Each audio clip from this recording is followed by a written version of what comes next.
So welcome everyone to session number two, webinar number two on the topic today of maximizing search and local visibility with AI. And in this session today, I'm going to cover a few elements of boosting your presence on Google, specifically using Google Ads and optimizing your Google local business presence. So in my last webinar, I was talking about using SEO, which is organic search, the SEO rankings, and giving you ideas, right, how to boost your business's visibility in the organic rankings. Today, we are focusing not necessarily on paid only, but we are going to cover paid as well as Google business listings, which is technically it's a free product, right? So any business can set up a business listing, but it is also important after you set up the free listing to know how to optimize and to actually go about optimizing on a regular basis. So we're going to cover some of those areas for optimization, as well as some tools, right, which might help you if you are optimizing your business or optimizing for your clients, because I'm aware some of us here are also consultants or agencies. So these are topics we're going to cover. I think I've already mentioned it. Yes. So let's move on. So this is a rough flow of the topics. I know it's quite wordy. I tried to, but I couldn't quite optimize the topics to make it more approachable. But basically, it covers what I mentioned. We'll start with walkthrough of Google Ads, the current state of Google Ads with AI features, and how we can leverage on AI, as well as the Google features to launch more optimized campaigns. Then we will move on to discussion on the Google business listings. So just very quickly about me, my name is Ivan Wong, and it's again a pleasure to facilitate these sessions. I am primarily a corporate trainer, so I work with a few academies, such as BCG Rise, and in the past I was working client side and agency side. For several years, I was training on behalf of Google as a regional trainer, training on their Google Ads and Google Analytics platforms. So I would typically train marketers and agencies, right, and get them certified on Google's products and platforms. And before that, I was working client side, agency side, also with Group M as a SEO analytics director. Currently, beyond my training, I'm running agency services through an agency called eBizGrow. So I was thinking what could be a good catchphrase for what I do currently. So not I, but me and AI together came up with AI data and tennis enthusiasts serving up growth strategies. So I know it's kind of corny, but it's kind of the intersect of where I'm currently working at. Intersection of marketing with AI, data-driven strategies, right? And everyone needs to unwind a while. Tennis is a great spot, or maybe pickleball. So if you'd like to connect with me, I know I'm really connected with most of you. You can scan the QR code and there'll be a link to my website. And from there, you can connect with me on LinkedIn, or feel free to drop me the message as well. Okay, on to the session. So sometimes it feels like as a marketer, like we are balancing multiple plates, right? And there's so many technologies, terminologies floating around today. And I confess, I also struggle with a lot of this, the pace of development, right, in many of these platforms and channels. So, I'll try and make some sense, right, of the current trends today. And later on, I'll open up for feedback and questions. So I'd love to hear your own experience as well.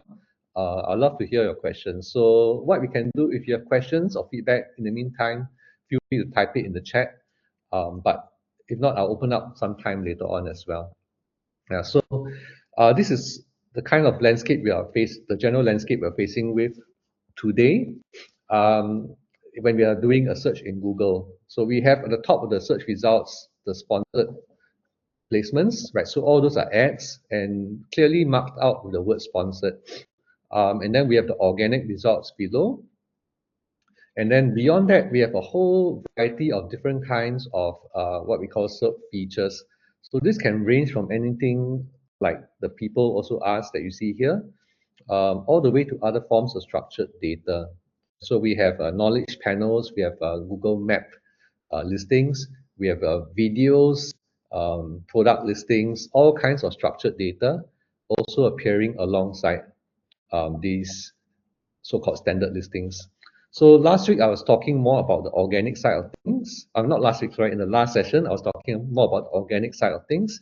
Today we're talking more about the sponsored placements and the business listings, which are embedded in search results. It's not on this page, right? But sometimes when you do a search with local intent, you get the map listings directly embedded in the results. Other times, you may go directly to Google Maps and do a search there for specific businesses or services that you're looking for. So what are we talking about? Technically, Google Ads marketing, right, is the use of Google's ad platforms to promote products, services, or content across Google's network. Most of us are familiar with Google search. In fact, all of us are familiar with Google search, right? But this network also covers YouTube, Google Maps, Gmail, partner sites that work with Google, right? And that falls under a few categories, right? So partner sites could be partner sites that license Google's search engine technology, can be publishers as well. And there are millions of publishers. In Singapore, we can think of Straits Times, Asia One, Stomp, and many, many more sites which are partners with Google. And when they display Google Ad inventory, that is called display advertising, right? So display is like the blanket term for all the display or banner-driven ads, which are shown not only on Google's properties, but across all its partner websites. And we have to include here mobile apps as well, a huge platform, right? So there's lots of inventory available in mobile apps, both in mobile ad browsers as well as in apps, in mobile apps. So one thing I've omitted, if you notice, is the mention of AI results in the Google search result listings. I think it is very significant today, and it is going to grow even more significant in the near future. But because I've already spoken about this in my first webinar, so if anyone is here for the first time, I encourage you to check out the first webinar where I spoken at length on the AI-driven results which are appearing in Google, as well as search behavior which is changing, which is causing more people to go directly to LLM like ChatGPT to do their searches instead of going to Google. But the fact is that Google still commands lots of eyeballs through its properties. So these are the main campaign types that we can run today, right? When we set up a Google Ads platform. Search, someone typing a keyword, right, and connecting to a Google ad. Display, like I mentioned, banners or videos or other multimedia that is shown across Google's publisher network. Shopping ads, some of you may have seen this when you're doing a product-driven search. So you will see it's a sponsored ad, but you will see a product image, product price, merchant name, and some other details. Videos, most of us, right, use YouTube, and most of us are interrupted by many ads on YouTube, right? So those ads can be placed self-service using the Google Ads platform as well. And lastly, the app ecosystem is huge as well. We can put our business in front of people who are using their mobile apps. So for how do we, as a business, right, how can we get ourselves in front of our target audience? So the targeting options, Google provides two main categories. One is keywords. So keywords maybe is quite self-explanatory. It's the keywords that you type, right? So Google calls the keyword that you type a search query. And based on the query that is typed in Google, so let's say I type for kids swimming lessons. So that's my query. So based on the query that is typed, Google will do what we call a matching. It will match the query against the advertiser's intent. So some advertisers intend to only advertise exactly on what I type. So they will use what we call exact match. Right? So if I type kids swimming lessons, it will only show ads in exact match from advertisers who have purchased the keyword or who have set up the keyword kids swimming lessons. Then you have phrase match, which is a more broader version of the matching, right? So with phrase match, we have something kids swimming lessons or kids swimming lessons and something, right? So for example, best kids swimming lessons or kids swimming lessons reviews, right? So both of these will be matched in phrase match. And broad match, as it implies, is the widest. So the words kids swimming lessons might not even appear in a query as long as Google's algorithms determine, right, that the topic is similar to the keyword that you are setting up, it might be matched to your ad. So broad match is very, very wide. And in a way, it gives you a lot of reach, but very often you get untargeted eyeballs and traffic coming to your website. Okay, so how to use these match types is in itself a strategy, and we'll talk about this a bit later. And the other side of things, audiences. So Google has a whole range of audiences that you can target. So I like to think of audiences in terms of their stage in the customer journey. So the audience that is most likely to buy is ideally the audience that you target, right? So that's the audience that's lowest in the fun, so-called lowest in the funnel, nearest, closest to buying. So in terms of the targeting, right, that would be audiences which are based on your own customer data, your own data segments. So Google provides a few ways for you to target these warm audiences. You can use customer match, which is uploading your actual customer details. You can use remarketing, which is showing your ads to people who have interacted with your website or with your other properties online. And then from there, right, it gets wider and wider, right? So once we go further, it's not using your first party data, we'll be using Google's um, third party data, right? So we can widen the audience to target people who are interested in kids programs, kids activities. I'm still talking about my kids swimming lessons, right? So we can widen it to parents in general, right? Parents, because they will have kids who can come for swimming lessons and set it up as a target audience. So even within that, there are different categories of audiences. We have affinity audiences, in-market audiences, and so on. Okay, so I don't want to bore you with the details, but if you have done Facebook ads before, it's somewhat similar, the concept of targeting for audiences between Google and Facebook. Now, importantly, as a business owner, ad rank is important because it's one thing to use the paid ads, but it's another thing to actually get results from the paid ads and making sure that you are visible even within the paid ad results, right? Means you have a higher ad rank. So typically they can be up to 4 results. Google's always testing this, but currently there's up to 4 results, right, on the results page at the top. And ad rank means how can I optimize, right? So I appear in a higher ranking position. So what are the factors that determine your ad rank? So the quality score and amount that you're willing to bid, these are 2 key factors that determine uh, how high you rank. So what is the takeaway? So I mean, giving you a practical aspect to this, if you want to rank higher, to a certain extent, you must be willing to pay more. The bid is a factor, right? So if you want to rank higher, yes, that means you should be willing to pay more, what we call cost per click, in order to get higher in the results. But it is a fairly equitable system. It's not purely based on the highest bidder will always muscle its way to the top. So we have the impact of quality of your ad as well. And Google has a score called quality score to give you a quantitative idea of where you stand in this area, right? So the quality score is calculated at the keyword level.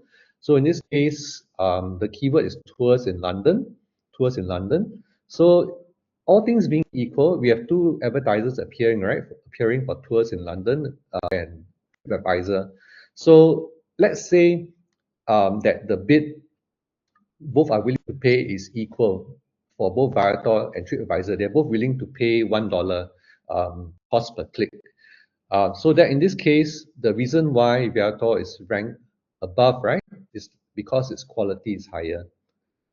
And it can be vice versa. It can be that Viator is willing to pay much more. No, sorry. It can be that TripAdvisor is willing to pay much more. They're willing to pay $3 cost per click, whereas Viator is only willing to pay $1 cost per click. So why is it that Viator is ranked above them? So then again, it comes back to the quality score. So Viator's quality score would then be significantly so much higher than TripAdvisor's that even though TripAdvisor is willing to bid higher, it still appears below Viator. Is there a formula to this? There are formulas out there, some which have been released by Google as well, but I think for me, the formula is never 100% accurate, right, in calculating this. So for me, I would manage this more from um,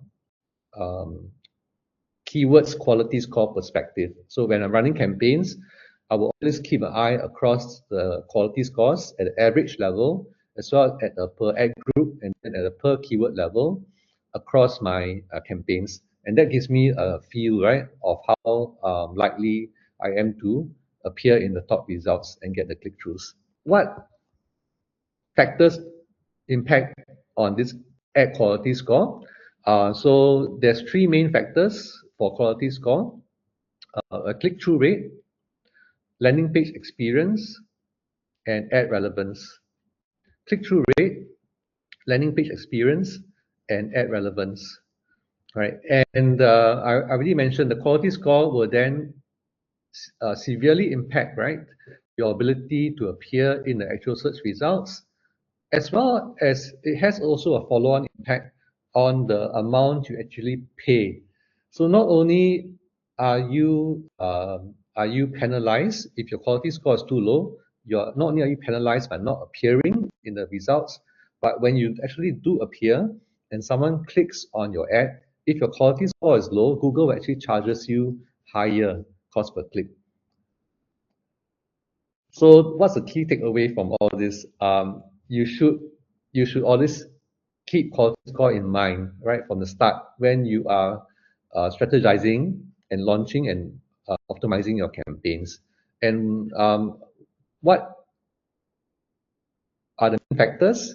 Click-through rate here, landing page experience, and relevance. How does this translate in practical terms? So I'm going to switch between my browser to illustrate, right? So trips to London. Yeah, so I'm searching for a similar keyword. And you got three factors, right? So relevance is the first factor. So relevance is basically this, right? If I'm searching for trips to London, how relevant is your ad copy to my keyword? And then further down the customer journey, how relevant is your landing page to your ad copy, right? So we're basically looking at the copy, right? A very basic, simplistic way to look at it is the keyword that you are targeting should be inserted somewhere in the keyword in your ad copy, right? And similarly for your landing page. The other factor was click-through rate, right? So click-through rate basically means given all the your ads versus your competitors, who is likely to get the click? Yeah, so it's a pure gauge, right, of user behavior. So I've got three ads here: Qantas, Trip, and Expedia.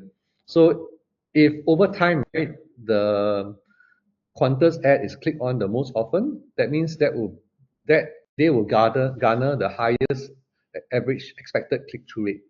And that is a huge component in quality score. So it kind of makes sense, right?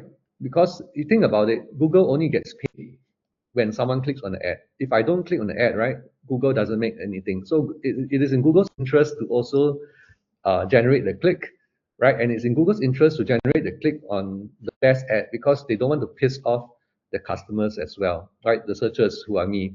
So as an advertiser, just make sure your ad looks the most attractive, right? This is your store front. You're competing against two other stores, right? Just make sure your ad looks most attractive. Right? And this is where I can now make a side reference to AI, right? So when we talk about AI, so you can use AI to help you craft, to help you benchmark your ad copy against your competitors, to help you ideate new angles for your ad copy, right? And then use the AI suggestions, right, when you set up the actual ad copy. And the last factor was landing page. So it also takes into account, right, the user experience on your landing page. So some obvious factors, if your landing page loads very slowly, it's not mobile friendly, these will all be very huge negative factors on your quality score. So at a business level, right, hopefully you understand now how to run highly optimized ads at lower cost per click. It's all about quality score, managing your bids, right, to give yourself a higher ad rank, and making sure your ad copy is targeted and relevant enough to capture the click-throughs so that over time, your quality score will go up, and conversely, your ad rank will go up. So it's all kind of a virtuous interconnected cycle. When we like to think in terms of keyword types, right, when we are setting up new campaigns, there's an eternal discussion on should I buy my own brand keyword? If I am Singtel, everyone knows who I am. So why is it that I have to um, buy my own brand keyword? So if you look at it, Singtel, right, has bought their own brand keyword as a paid ad. So even though Singtel is appearing number one in organic, they still choose to buy their brand keywords. Okay, so I think it's going to be quite a long discussion, but my own personal opinion is important to do so. Why? Because you're protecting your territory, right? You're preventing your competitors from squatting on top of your business. And the other reason is that typically over time you will normally emerge as the highest quality advertiser because you are intrinsically the most relevant ad, right, and result. They are looking for your brand, and here's your brand ad. So that translates into higher quality score, which translates into lower cost per click. So typically your cost per clicks, right, will be 10 cents, 20 cents, right? Recently, it's not been as cheap as before. It used to be 5 cents, but now I'm still seeing, right, around 10 cents, 20 cents cost per click for this branded keyword clicks. So it doesn't really add much to your ad budget. So I'd say you should still maintain the brand keywords. You also want to target a mixture of your products and services, non-brand keywords, as well as consider if it makes sense for you to look at some of your competitor terms as well. And this together, right? You'll be planning your campaigns, setting up campaigns, optimizing the campaigns, focusing around quality score, and then analyzing and reviewing the results. So where does AI fit into the picture? Now we're going to consider that, right? Okay, so I'm skipping over some of the more generic slides in interest of time. And why? Because when you set up an actual ad campaign, right, Google will already guide you with a lot of contextual tools and advice. So you'll be guided as to what to set up, right, to complete the setup of your campaigns. Useful to know a slight evolution of the bidding methods in Google, moving from the start of Google Ads to where we are today. So when Google Ads first launched in the 2000s, it was what we call manual keyword bidding and targeting. Right, and we use the concept of match types already. So what I mentioned earlier, odd match, phrase match, exact match, and you are also assigning a bid for each keyword, right? So if I go back to my example here on um, trips to trips to London. Okay, if I was the advertiser, or okay, if I was Qantas, the advertiser, right, I will set up the keyword as trips to London. I may have bought this in exact match, so there's a particular notation to exact match, square brackets, right, and I may have assigned a maximum bid of $3, maximum cost per click bid of $3 to this keyword, trips to London. So what this means is that I'm telling Google, I want to buy this keyword, exact match. I'm willing to pay up to $3. Right, and that's a manual bidding. So from there, we move towards more and more use of algorithms and then AI. So actually, algorithms, right, it's not are not new to Google. So in 2016, they already launched smart bidding, and they introduced target CPA and target return on ad spend. So now we are bidding, right? So what we're saying is that now Qantas would be not setting their bid manually at $3, but they'll be bidding based on results. And what results are they targeting? Either a cost per lead or cost per acquisition, CPA, or a return on ad spend. Okay, so CPA means how much does it cost me to get each new sale or each new inquiry? How much am I willing to pay? So I tell Google, and Google will then automatically adjust my bids up or down as long as it knows I should be able to get the sale or the lead at my target CPA. ROAS, return on ad spend, simple. So if I spend $1, how much in revenue do I expect the campaign to generate? So if I set my ROAS at 10, right, it means that for every $1 I pay Google, my campaign should generate $10 in sales revenue. So this also means, of course, that we have to set up accurate tracking so the campaigns are able to capture the sales revenue. So this works for online stores. It doesn't work so easily for example, B2B, because B2B with a long sales cycle, you wouldn't know the revenue, right, at the point of time that inquiry is received as well. It's only a lead, then a marketing qualified lead, and then a sales qualified lead. So there's a lag time. So we normally don't use ROS for B2B. We could use CPA instead. And then as we move on, Google began to use more and more AI in the running of these algorithms. So match type was loosened in 2018. Exact match no longer became exact match. All right. So even today, right, even though we buy exact match, even though I buy exact match trips to London, Google may still substitute um, trips or London with variant keywords, which Google deems to be very close in meaning, right? So it's no longer exact, it's interpreted, right, using Google's natural language understanding.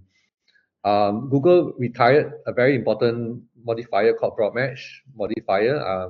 It's retired, so I won't talk about it. And then fast forward to 2021, Google launched Performance Max, and this is actually the main campaign type that Google is pushing to us advertisers today. So Performance Match retired a previous campaign type called Smart Campaigns, and both of them are kind of like AI-driven campaigns. So the difference is Performance Max, right, was Google's attempt to expose its full inventory to advertisers using the power of AI targeting. So now as advertiser, I just input some basic parameters, my campaign objective, my thematic keywords, my ad assets and ad copy, my budget. And from there, right, Google's AI will take over the rest of the running. So if you are looking for pure AI powered campaign, right, you don't even have to use any third party tools. Yes, you can go set up a free Google Ads account and then set up a Performance Max campaign. If you do this after setting up a Google business profile, let's say you are launching a new business, Google will normally give you a coupon for the most recently I just saw this this morning, $1,200 in credit, in ad credit. Okay, but it's not free, it's one for one. So if you spend 1,002 in Google Ads, Google will give you 1,002 in ad credit. So in total you have 2,400 to run your Performance Max campaign. So I think if you are a new business or you're a business that's not run Google Ads before, that's a good way to get started. So do look out for those coupons, right, that Google actually gives very frequently to new advertisers. And then fast forward, what's the next on the horizon? So Performance Max, right, predominantly focuses across the display campaigns. Whereas search, right, is still very much driven by manual keyword setup. So there's been signs for a few years already that Google's been testing Performance Max targeting, but for keywords as well, right? So in other words, the search campaign will become something like a search Performance Max campaign, right? Search, remember, is this campaigns here, keyword driven. So today, right, we still have to set up the full set of keywords and tell Google, do you want broad, phrase exact match, what are negative keywords, and so on. So there are signs that Google is testing a fully automated search campaign as well, right? And they haven't launched this yet, so this is just not rumors. This is just still in beta testing because some advertisers have apparently seen the options inside their targeting already. Okay, so I hope I haven't bored you all or made it too complex as well, right? But I think it's useful to know the evolution, right, of how keywords and audiences are targeted using Google's AI. And this is just on Google's side, right? So from advertiser perspective, we can now uh, complement, right, or supplement the setup and optimization that Google does by using our own AI tools. So for example, we can use ChatGPT to help us ideate the keywords, the ad copy to use. We can use ChatGPT to ideate the landing page setup, right? And then we can use ChatGPT uh, for the campaign reporting analysis. We can just export the raw campaign data from Google, upload it to ChatGPT. I'm just using ChatGPT as a generic term. So it could be your favorite LLM, right? It could be a Claude, it could be ChatGPT, and so on. So you can use it. You can use AI in the full chain really today to complement Google. But we have to understand first what Google really does, right? And it does actually a lot of heavy lifting really for you today. So if you're a new advertiser, this is just some starting advice. If you're running the campaign, search or display, consider, if you're doing e-commerce, right, then consider moving towards target return on ad spend. So I spend $1, how much do I get back for every dollar in my campaign?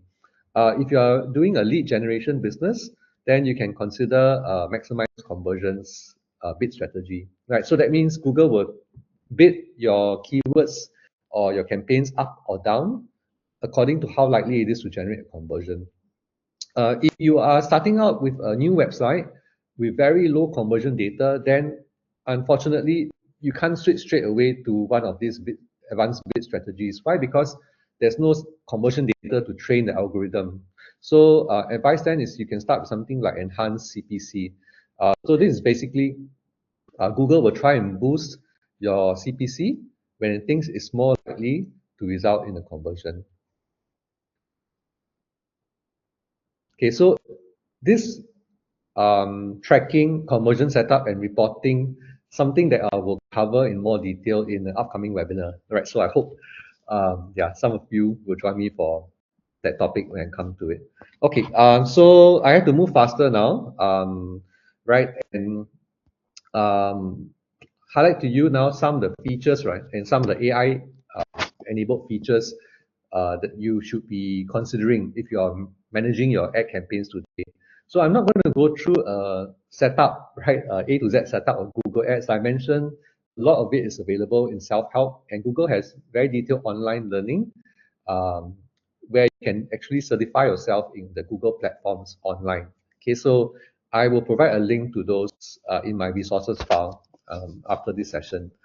Um, some of the things that you may want to take note. Once you launch your campaign, you can Google has enabled you to actually review if your ad is appearing and also edit your ad directly in the Google search results. To me, this is big because one of the biggest headaches I always had, right, when I was running, say, a search campaign is my ad showing for my keyword? Because sometimes it doesn't show, right? And sometimes you don't want to trigger it also unnecessarily. So and you don't want to click on it for sure, right? Because that will cost you money. Okay, so guys, don't click on any ads, right? Especially my ads, right? I'm just showing you for demo purpose. So if you are running any ads, right? Today, Google will actually show you within the search results itself, as long as you're logged into Google using the same account, right, that you use to log into the Google Ads platform. So you see here, it's showing me that, yeah, for this keyword, right, my ad would run. Not only that, right, it's also using AI-driven recommendations, how to improve my quality and visibility, right? So you can apply the recommendations directly from here by clicking on the apply button. Okay, I'm not going to do that. But you see, there's some release feedback. I know that this ad is running. It can do better. There's some optimizations that can be done. And lastly, it's a bit limited by the current budget I park, right? Which I'm not comfortable with increasing, right? So yeah, so you can do this for any keyword they're running. I think this is a big time saver. If you are managing your campaigns in bulk, advise you to download this free software called the Google Ads Editor. It will let you manage thousands or even hundreds of thousands, right, of keywords and copy campaigns at scale, right? So really, this is the only tool I recommend if you are managing a large client account, right? A large client, definition of large client spending 5 or 6 figures in ad spend every month, right? So do use the Google Ads Editor. And do make use of the Google's advanced AI features to optimize with one of the smart bidding strategies, um, and use their AI. Actually, we have no choice technically today, right? When we set up a search campaign, we will have to create what we call responsive ads. So responsive ads is the ad which Google is like a bit like a transformer. Google transform the ad into different variations and formats depending on the target audience conditions, right? So depending on the device, the geography, the time of day, and other contextual signals, Google will show different variations of the ad. So that's the responsive search ad. So we are using it anyway, right? Today, customer match. If you have actual customer transactional data, very good idea to upload it into your Google campaign, right? And that can help Google, right, to get your customers.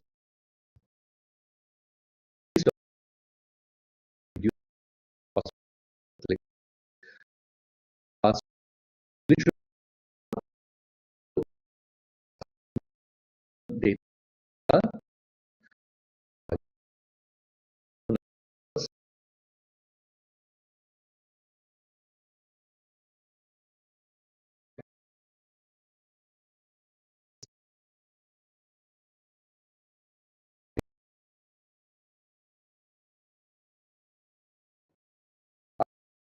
really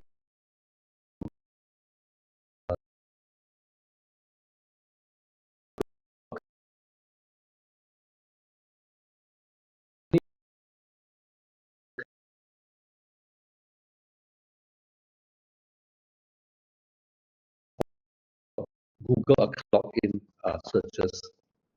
And at the next level, if you are managing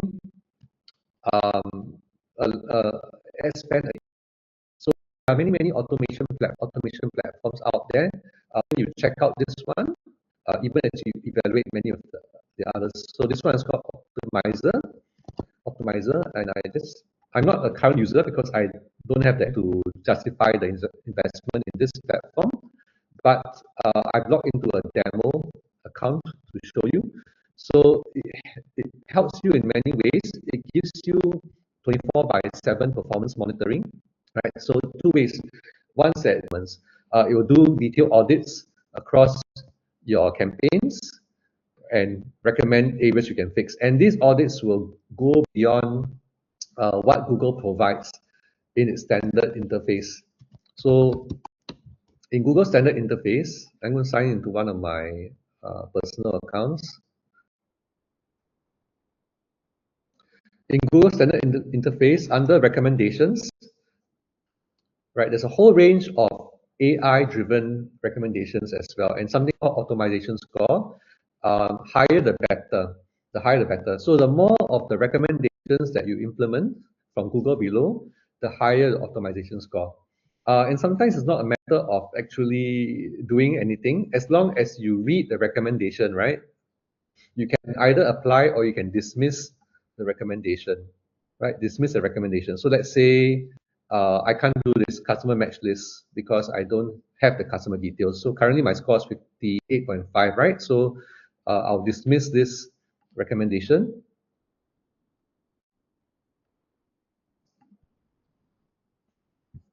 You see, from 58.5, it's gone up to 61%. So it's not difficult to so-called optimize until you get a score in the 90s. You just have to consider Google's advice, right? And implement or dismiss the advice. And this is Google's AI-driven optimizations. But in my opinion, we are running a very performance-driven campaign in a highly competitive industry.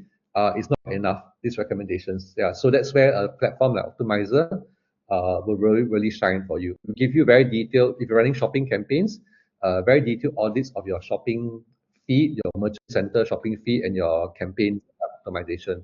If you have automation workflows, and if you are really advanced, they have something called Google Script reports. So these are reports, right, which are done using Google Script, where you can not only report, but you can also actively make changes to your campaigns. So for example, if the sales are going up for a product, you can run automation to automatically increase the keyword bids by 10%, right? If the sales are going up for a particular product, ad group, or campaign. So all these automations can be done using scripts. Okay, so let's move forward. I already talked about display, right? And in display, it's very much data-driven today. So the main job that we have to do, right, is to identify the most relevant audiences, the most relevant target audiences, right? So by targeting the right audience, it's higher likelihood that we get a good response to our display ads. So display ads, again, just a quick reminder, it's when we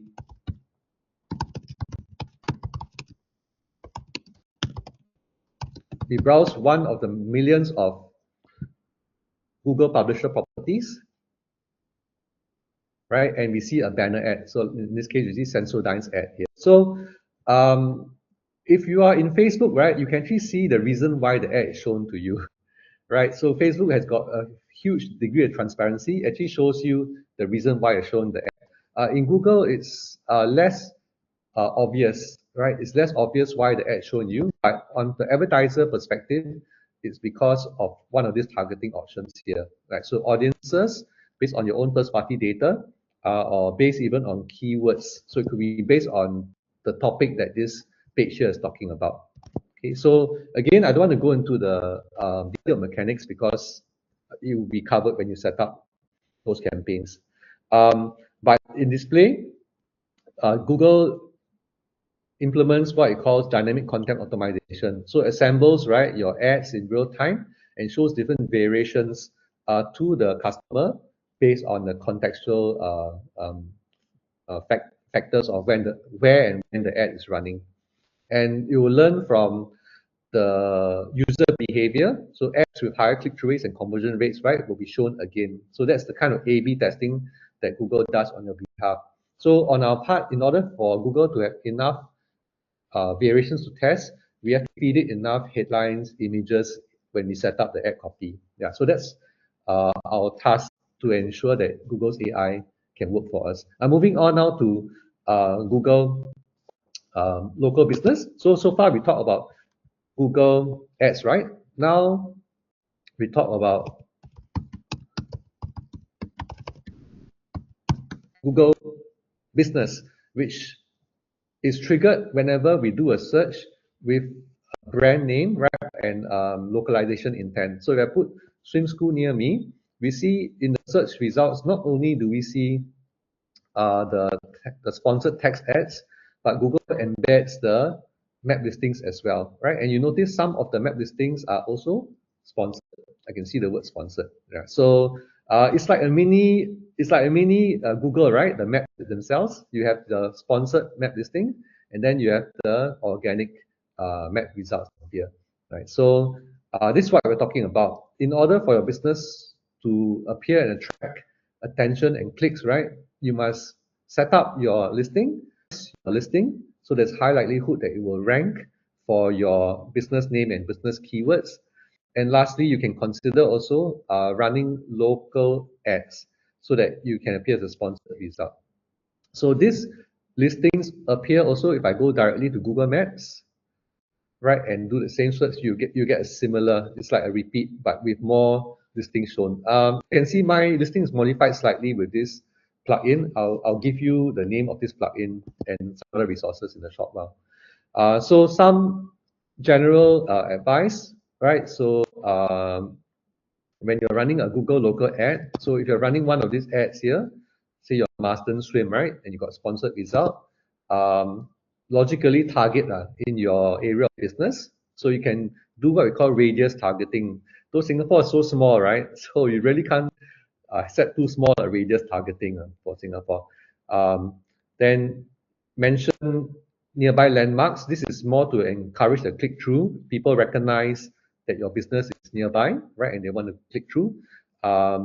Then make sure that phone calls and directions are tracked, and you can set to only run your ads during your prime business hours. Okay, so again, not going to go through the mechanics of setting up. Google will guide you A to Z. So this is called a Google local business ad that you can set up in the Google Ads platform, right? And you can appear in the Google Maps listing. So right now, I want to quickly talk about the profiles themselves. And sometimes it's a bit confusing. I'm totally confused sometimes, right? But for example, if I search, I'll give you an example. If I search for Charles and Keith, famous Singapore brand,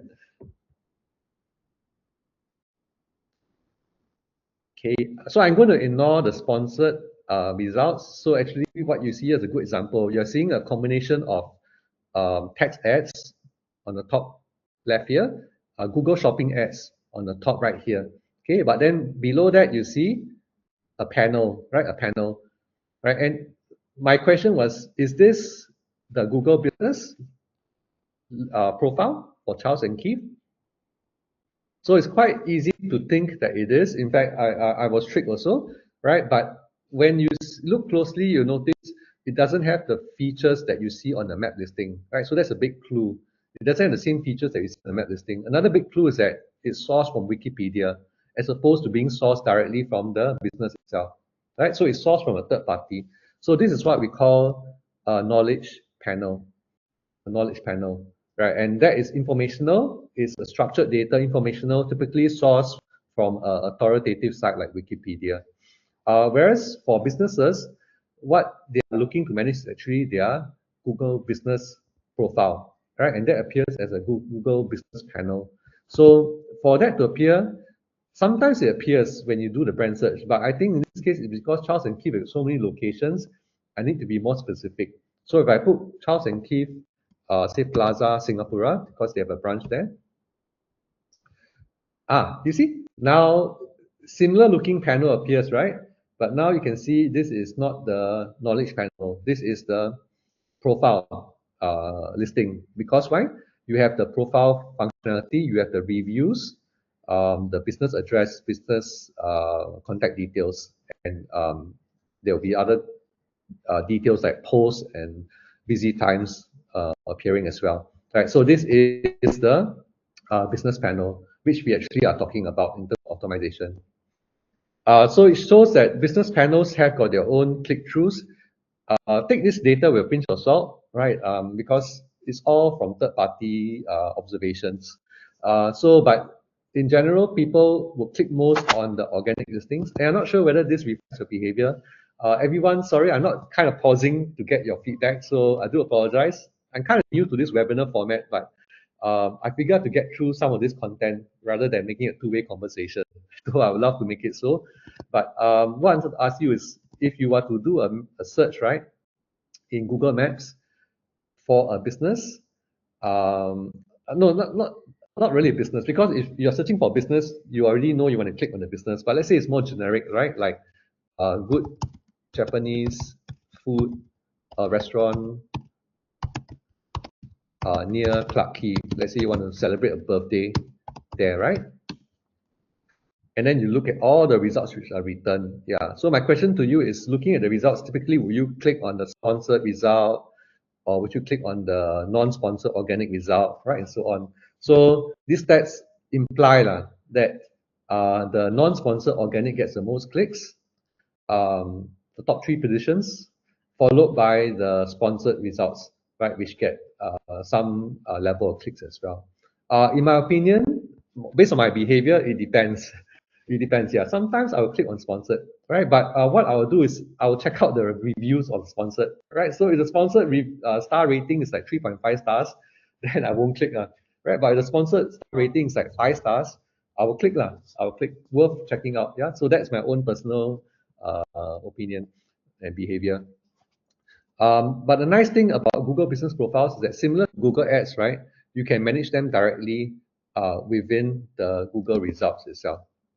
Okay, so if you have already set up and registered yourself as a business owner, when you go back to Google,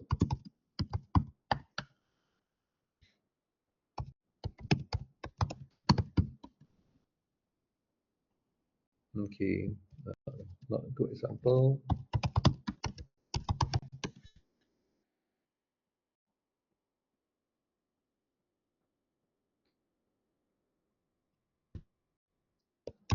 Okay, I'm gonna have to use the same example. Yeah, right. So if you set up business profile and you are either the owner or the manager for the profile, when you search for the profile, right, in Google, beyond just the profile listings, you will see features to manage your listing already, right? This is a big time saver, right, for business owners. So from here, at one glance, I can read and respond to my reviews. I can see my performance data. I can add Q&A, FAQ, Q&A to my listing. I can add like blog posts or products to my listing. Okay, and later on we'll see these are important. So this is something, in fact, preparing for this session, guys, I learned quite a few things. I learned that for myself and my clients, right, we need to be a bit more deliberate in updating using these features here. Try to use all the features that you can. All right, similar for Google Ads. The general advice for Google Ads is try to use all the ad features that you can. Because why, you notice if I use the site links, right, my ad becomes much, much larger than any competitors. Yeah, so same thing applies to business profiles. Try to use all the features that Google provides. Do not spam, right, and like set up 100 photographs, 100 blog posts in one go. That will trigger spam filters, but do it in a deliberate way on schedule. So that's the main idea, right, on optimizing the profile. So you can click on performance to view your performance over time. And if you want a guide to setting up your profile step by step, I'll provide you a link to an article which I found pretty useful. So it'll guide you through the steps from A to Z of setting up the initial setup for your profile, right? So again, not going to cover these steps, right? So I'm going to cover more of the tools and the AI-driven tools.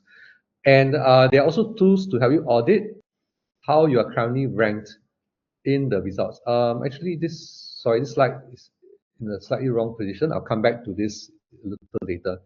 So when you set up a business profile, one of the most important things, so choose the right category. And there are tools, right, that help you audit and propose using AI what would be a suitable category to choose for your business. Sorry, I think there's someone who's unmuted. If you don't mind, if you're not talking, can you mute yourself? Okay, never mind. I will. Yeah. Okay. So this is key, guys. So for the whole business profile, beyond setting up and ensuring that you provide accurate information and that you select the right business category, right, and that you have the right keywords in your description and then later on the reviews. Beyond that, right, is crucial today to ensure that you have this thing called NAP consistency. NAP. So NAP stands for name, address, phone, the basic contact details of any business, right? The basic contact details of any business. So what does NAP consistency mean? See, the details that you put right in the Google Business Profile must exactly match your website, your Facebook and social media pages, and any other directories which reference right your business. Why is it important? Because in Google, right, we are moving away from keywords towards entities, right? So here you're establishing your brand reputation, the entity of your brand. So Google needs to know, right, whenever it finds new information and citations about you, that it's talking about the same thing, the same business, or the same person. So the details matter. So this is where AI can be useful. There are tools out there that will do an audit of your brand name, right? So let's say your Charles and Keith, right? The tools will pump in variations of Charles and Keith, but it starts with Charles and Keith, right? And then the tools will audit all the listings where your business information is present. So the name, address, and phone number. So starting with the Wikipedia entry, your Google business profile page, your website, any social media that references you, any business directories that reference you, and so on, right? And it will flag to you if there's any discrepancies. For example, it might flag to you, hey, your Charles and Keith Instagram page, right? There's a typo in the phone number. Yeah, so to us, it's very small, but it has a big impact in establishing the authority of your entity. Okay, so guys, there will be I'll share some tools that also give you this NAP audit, right, that you can do for your own brand. Last but not least, this is something I actually only learned quite recently. It's so powerful. How do you know how much traffic your Google business profile is actually sending to your website? Because you notice your business profile, like Charles and Keith, right? If I click inside here, one of the main links, right, is to the website. Right? And very often people will click on the link because they want to check you out, right? Before they decide whether to visit your business. So how do you know how many people have clicked directly on this website link coming to your website? So two things must happen. Number one, you should be using an analytics software like Google Analytics installed on your website. Number two, you should do campaign tagging on your Google Business Profile link. That means on the link, right, that is listed here, Charles and Keith actually does it, so I can show you. Okay, so from Charles and Keith here, if I click to the website, you'll notice that beyond just charlesandkeith.com.sg, in the URL on top of my screen is very small. You'll see UTM source equals to GMB for Google My Business, UTM medium equals organic. Yeah, so by doing this, right, Charles and Keith know exactly how many people are clicking through from their business listing. Yeah, so very, very useful information. I found this, and it only takes a one-time setup, right? So again, set up Google Analytics on your website. Number two, the link that you set up here in your profile must be campaign tag, and this graphic here will kind of explain to you how to do the campaign tagging.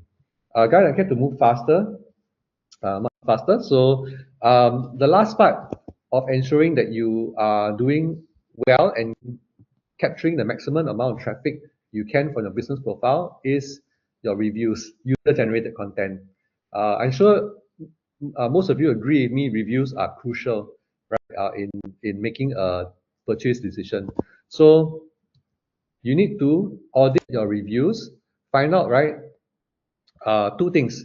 One is your current reviews, volume, velocity, and average rating, right? Volume, velocity, and average rating. And you can do this manually. And I'll say if you have less than 50 or even less than 100 reviews on your website, right? Let's do it manually, right? Let's do it manually. Click onto the reviews, and you can open up the reviews one by one, right? And then put it into a Excel spreadsheet, for example. Okay, but if you have hundreds of reviews, that's when you may use one of the automated solutions, right? That will automatically read your reviews and maybe extract them to a spreadsheet for you to follow up on. At the same time, you want to also check your average rankings for your target keyword. All right, so this is the slide which I said it came a bit early just now. This slide here, right? So you can run a free, oh, not this one, sorry. This one, right? So you can run a ranking heat map for your business. So ranking heat map, basically, you pump in your keyword. Like, so in this case, I pump in the keyword uplift rehab for this client's business. And then this tool will check your rankings across all different locations in your target market. So in this case, it's Singapore, right? So if I'm based in Yishun, if I'm based in Sentosa, and I type in uplift rehab in Google Maps, right? Where will my business be ranked, right? So in this case, it's good for this business. They're ranked number one, but of course, this is for the brand keyword. Normally, you're expected to rank number one unless there's a lot of competition for your brand keyword itself. The key things when you are typing in your service keyword like physiotherapy clinic, right, or physiotherapist, how do you rank? How does your clinic rank? So this heat map report can be very useful. And the tool I share here gives you, I think, five free keyword checks across your keyword and your target market in Singapore. Okay, so again, I'll provide a link to this tool. There are also tools that help you to audit your Google reviews and even tools that can generate AI generated review responses.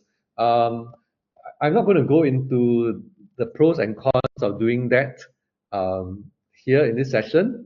But my personal opinion is that the AI tools should only be a tool to supplement or complement your manual process, right? It helps you maybe do quick audits and give you an overall feel for how a business is doing.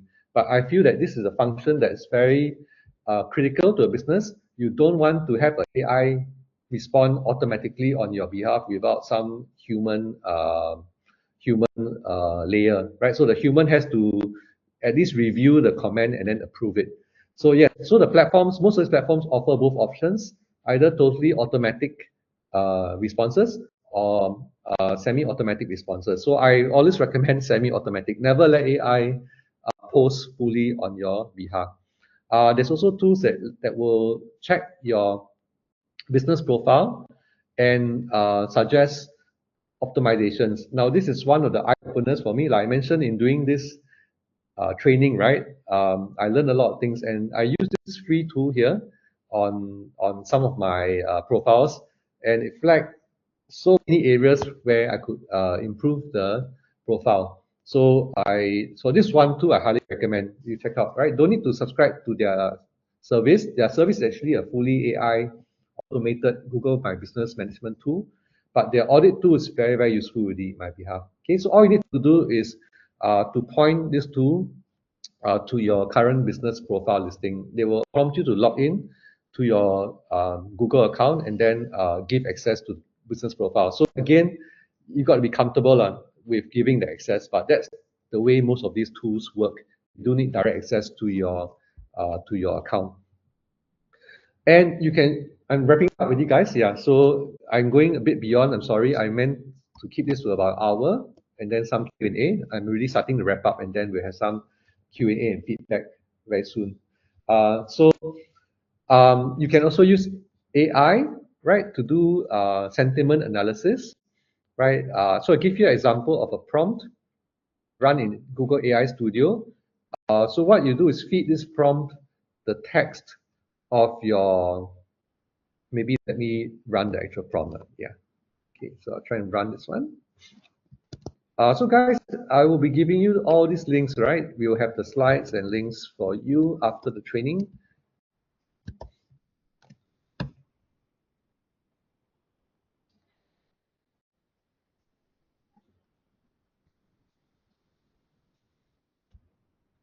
Okay.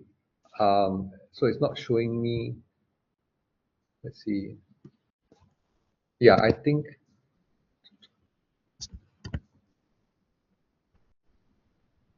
I need to copy the original link. Let me try one more time. If not, I'll just share this with you all later. Maybe there's an error with the copying of the link. Yeah. Right. So that's the prompt, right? To analyze e-commerce product review and come up with a sentiment analysis. So now I can just search for a product review. Um,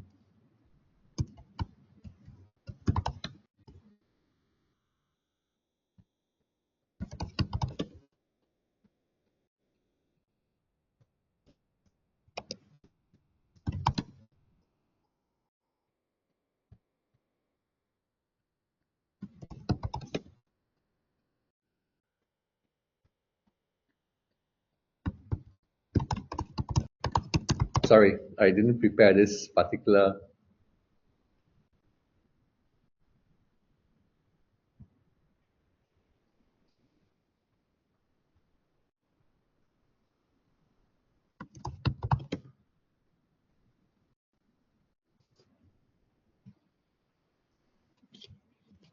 Okay, so let's copy this particular review text, right? And then just paste it at the bottom of this prompt in the area where I wanted to review. Um,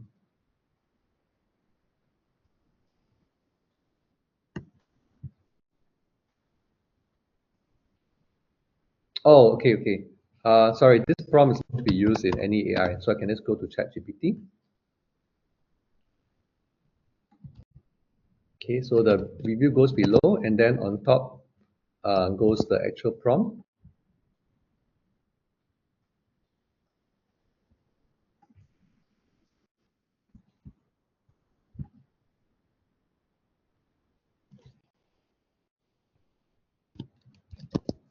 Yeah, so you can use, of course, any number of templates, right, or custom GPTs to do this. But personally, I always think it's good to learn how to prompt and get the answer for ourselves, because then we get very closer, right, to how the AI actually works, and we can fine tune it, um, and then according to our needs, and then later on we can automate. So this becomes a repeatable process for us. Yeah, so then it will come up, right? The prompt will come up with rating of assessment of the review. So overall, right, it's rated 5. I think it's over 5. So in other words, this was overall positive uh, uh, e-commerce product review of this product. Yeah. So this way, you quickly, without having to read the whole article, right? You quickly gauge what's the gist of the review. And if you were to do this in bulk, I would just export all the reviews, say, to a Google sheet.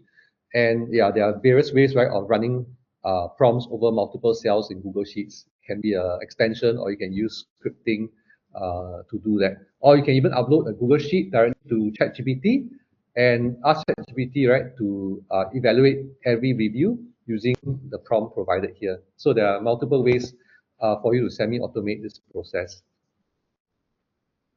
All right, so for resources and checklists, I compiled a list of to-do items for the Google My Business profile optimization. That was a big eye-opener for me, so I'll share this with you. Hopefully, it'll be helpful for you also if you're optimizing your business profile for yourself or for a client. Um, but of course, I think the best way is actually to run the audit, right? Just run the audit straight away, and you'll get many of these areas down flagged immediately for you.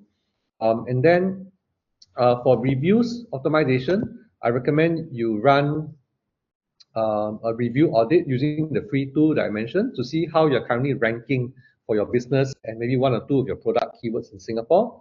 And then you can put into place a review improvement program. My favorite approach to review improvement is this. I'm really finishing in 1 minute, guys. So my favorite approach to review improvement is this. Don't have to pay for a tool, right? But literally go to the business profile, right? And go to the review, the current reviews the profile has. Yeah, so in this case, it's less than 100 reviews, so it's really not too difficult to expand to all the reviews, right? And then within your browser, just select the review text itself. Okay, and then you go to ChatGPT, right? Paste in the reviews text, right? And the top, you prompt it, right? Again, I didn't prepare this prompt, so I'll prompt something along the line of perform sentiment analysis of these reviews for Charles and Keith Plaza Singapore.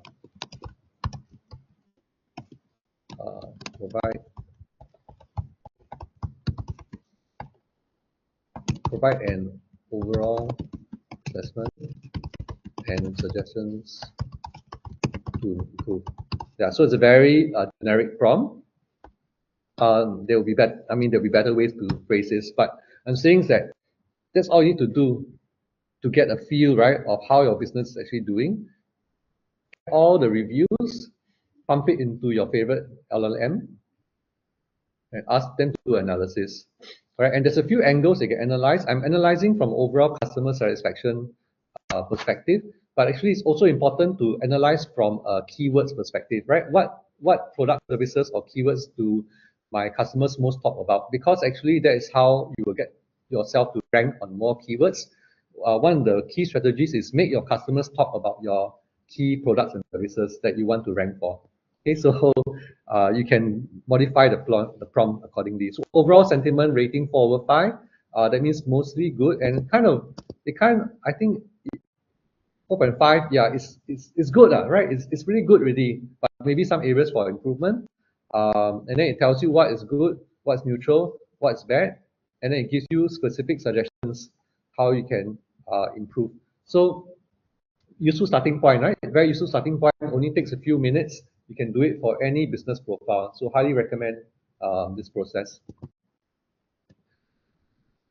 Okay, guys. Actually, so we reached the Q&A. So I'd just like to thank everyone. I'm going to open up now for some open Q&A, but also highlight if you like to receive the slides, right, and also keep updated with our upcoming webinars, please do register on our list down here. I'm going to pump the list okay, I'm going to stop sharing my screen first, and then the chat. Okay, yeah. So do sign up to keep in touch, and also I want to highlight if you are a business and you would like consultation on any of the activities which I just covered, right? So we offer a no obligation 15-minute consultation. I found a second link to eBiz Grow, which is my agency, right? So we offer a free 15-minute consultation. So if any of the activities today sound interesting for you as a business, you want to run these processes and maybe automate some of these processes for your own business, do get in touch, right? So you can contact me via eBiz Grow. You can contact me via LinkedIn as well. I know many of you here are my friends, fellow consultants, agencies, right? So you know how to get me if you want to discuss, right, or get any more details on any of the tools or techniques I've covered today. And I will put together a list of all the tools covered. Please give me a couple more hours. I'll put it together into that document together with the checklist, and I'll send it out right to everyone who's attending today. So I'm going to open up right now. So again, thank you everyone, right, for sticking with me to the end. I'm going to open up for any questions or feedback right now. In fact, I'm going to ask Ideal, any feedback, any thoughts? Okay, hi, good morning, Ivan. Okay, for someone who is new to digital marketing, I want to ask what's the most practical first step for beginners to take advantage of AI in local SEO without feeling overwhelmed by technology. Okay. Great question. I'll just share my screen because it might be easier.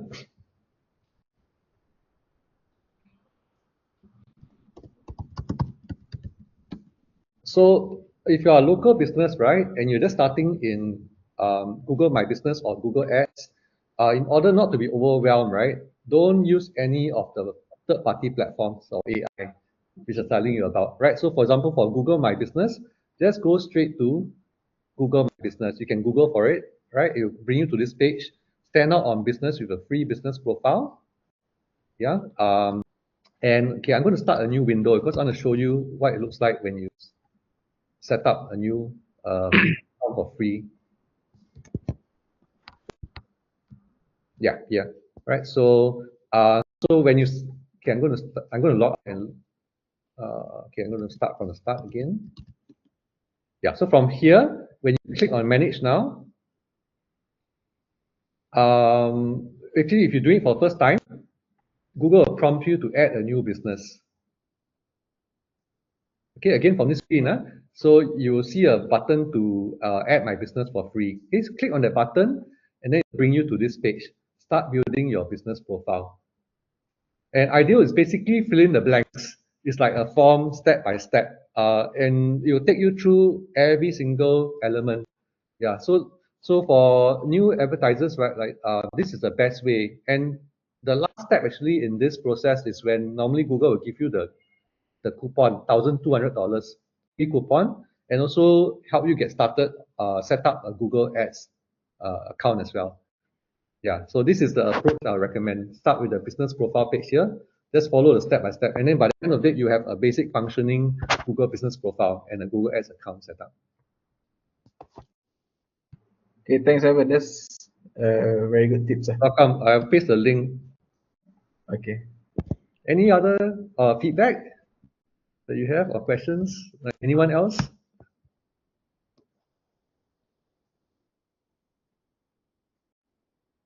Okay, I'm going to ask Adrian because Adrian runs a few businesses. Adrian, any tips to share in terms of uh, monitoring and managing your local business profile? I think Ivan you already share a lot over here, but I think the one thing you need to make sure your story, you confirm the story, your business story, what your business is doing, then start out your business profile. If you don't know your story, then it's very difficult to run your profile and no one gonna engage with you. So it's Yeah. the authenticity portion, Yeah, the correct. legit business that you're running. Yeah, you need to tell who you are, what you do, so that So, people will search and know. That is before even your keywords. So make sure your own your business, what you want to achieve at the end of the day, is shared on the business profile. thank you. Timely reminder. And you're talking about the short description and long description that you Correct, use in the business correct. profile. Okay. Yeah. Yeah. One more tip. One more Any tip more? for me. Yeah. I think beside Google, I think if you're doing the B2B, very important is to do into LinkedIn. So make sure your LinkedIn profile is also optimized. You technically complement your Google My Business. Yeah, that's important too. If you're doing B2B business, but if you're doing B2C, that is different. Then don't then forget about the LinkedIn at the moment. Yeah. A great tip, and that kind of fits into my NAP point. Yeah. NAP across all important business directories, which Correct. includes LinkedIn. Yeah, thank you. A lot of effort to do NAP. All the local directories. It is, and A that's lot of why. local directories need to be updated with your same information. Yeah, Make sure it's same information, very important, same information. it's critical. It's Yeah. critical today. Yeah. Yeah. Hey, thanks, Adrian. No. We'll ask another friend. Azar, anything to share? You work with Yeah, many sure. local businesses. Yeah, Ivan. First of all, Ivan and team, thanks for putting this together. I think it was very useful. I also learned a few new things. So, thanks for bringing this to us. In terms of tips, well, I mean, I would like to share two things regarding Google Business Profile. One is garnering the reviews, especially for businesses, right? Garnering the reviews, collecting the review is also sometimes kind of a bit challenging, and I mean, and not done. I mean, done the way it should be done. So ideally speaking, I would advise any business owner to actually, print out QR codes, keep it at your point of sale, or if it's not point of sale, after the customer leaves, you can send them a message with a direct link to your review where they can go and write, and also have a template as to what do you want in your business review. So at that time, because many people are usually busy, right, and they would just leave a star rating on your business profile. So encourage them to write something about the service that they used, and that will bring you the keyword also in your reviews, because that is what sometimes Google uses in order to rank you for that particular search term. So yeah, so so that's one thing. Templatize your review collection process. Print out QR code, and the second thing I would add is amplify what you earn on Google Business Profile on your website. So whether it's a Shopify website or a WordPress website or a website, there are plugins and all which can help you pull the GBP feed onto your website, and many of these will pull it real time. That means you get any latest review, it will appear on your website as well. I mean, some of these could be paid plugins, but I think it would be worth investing in those. So that gives a very a recent and a current UGC preview on your websites. Yeah. So yeah, yeah. So these are the two things, perhaps. Yeah, I mean, I would add on to your conversation. Excellent advice. It really helped to close the loop. Thank you, Raza. Yeah. So that really does close the loop. Make it a full 360 process using Google Business Profile with your website and your business processes like customer service. Any other feedback? I just want to highlight, I mentioned, I think I said free 15-minute consultation. I don't know why I put 15 minutes, right? So I just going to say free consultation. I was just reviewing, and 15 minutes sounds a ridiculous length of time. Yeah, so free consultation, anyone here, business owner who wants to see how these processes can be put right in play for your business. Any other feedbacks or questions? So I have a series of 5 more topics lined up, which I thought would be interesting and useful for the community. So if you like mentioned, join the list that I put earlier, I will be sending out a list of the remaining topics, so you can try and plan ahead. I will also try to put in dates so you can try and plan ahead, to attend those sessions if you're available.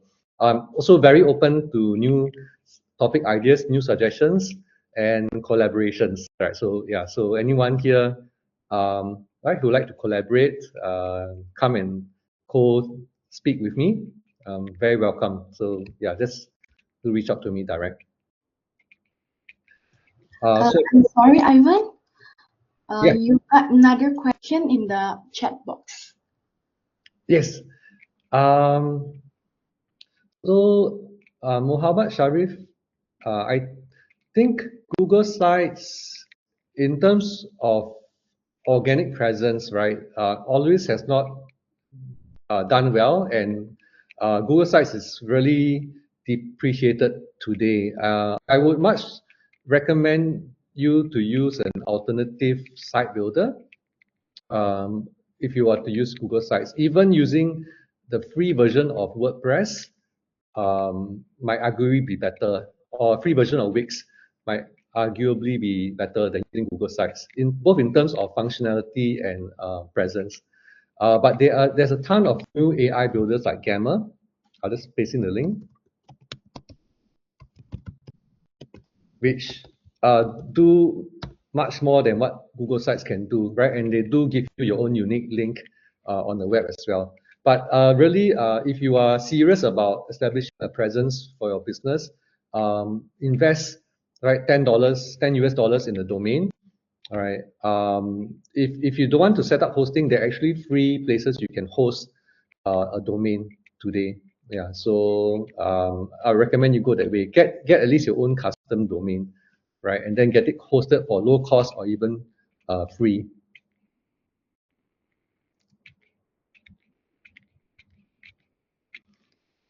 One more question, anyone?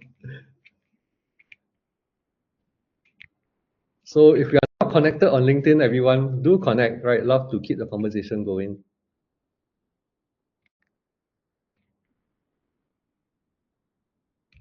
Okay, so if not, I think lunch is calling. Um, right, again, thanks everyone. We'll be in touch, Adrian. I'll be in touch very soon, right? And either I'll be seeing you soon or so I know. For the rest, yeah, take care and hope to see you all sometime soon, online or offline. Thank you.